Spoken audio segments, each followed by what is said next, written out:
ओम नमः शिवाय भक्तों। तो आज हम आपको भक्तों सुनाएंगे बुद्ध प्रदोष व्रत कथा एवं पूजा विधि। कथा सुनने के लिए आपको हमारे चैनल SY भक्ति अड्डा को सब्सक्राइब करना है और बेल आइकन को ही प्रेस करना है ताकि ऐसे ही धार्मिक कथाएं आप रोजाना सुन सकें। बुद्ध प्रदोष व्रत की विधि। बुधवार के दिन भगवान का पूजन, अग्नि में हवन तथा ब्राह्मणों को भोजन कराना चाहिए। इसके पश्चात स्वयं भी दही से युक्त अन्न का भोजन करें। बुद्ध प्रदोष व्रत करने से शिव जी एवं विष्णु भगवान की कृपा से समस्त सुखों की प्राप्ति होती है। बुद्ध व्रत में निम्नलिखित कथा पढ़ने या सुनने से समस्त पापों का नाश हो जाता है। अब श्रवण करते हैं दोस्तों हम बुद्ध प्रदोष व्रत कथा। रामू नाम का एक युवक अपनी ससुराल गया और वहां पर कुछ दिन सुखपूर्वक रहा। फिर अपने ससुर से एक दिन उसने कहा कि आज हम अपनी पत्नी के साथ घर जाएंगे, अतः आप विदा कर दें। यह सुनकर उसका ससुर बोला कि आज बुध का दिन है, अतः आज जाना उचित नहीं है, कल चले जाना। किंतु रामू अपनी बात पर अटल रहा है और किसी का कहना न माना। लाचार होकर उसके ससुर ने अपनी पुत्री सहित उसको विदा कर दिया। किंतु उसे चिंता लगी ही कि कोई अनिष्ट कार्य न हो जाए। आगे चलकर रास्ते में रामू की पत्नी को प्यास लगी, अतः रामू पानी लेने चला गया और जब लौटकर आया तो देखा कि उसके रथ पर एक दूसरा रामू बैठा है। रामू ने उससे पूछा कि तुम कौन हो, तो उसने भी पूछा कि तुम कौन हो।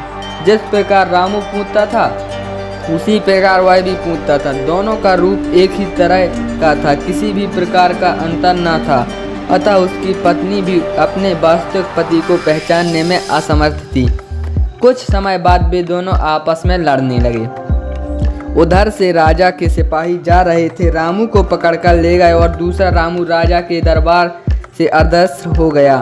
तब तो रामू बहुत ही विलाप करता हुआ बोला कि यह बुद्ध देवता के कोप का फल है। थोड़ी ही देर में आकाशवाणी हुई कि रामू ने किसी का कहना न मानकर बुद्ध को यात्रा की है, अतः इसे यह दुख प्राप्त हुआ है। यदि यह अपनी ससुराल पत्नी सहित वापस लौट जाए तो बुद्ध देवता की पूजा करके यात्रा करे तो किसी प्रकार का अनिष्ट न होगा।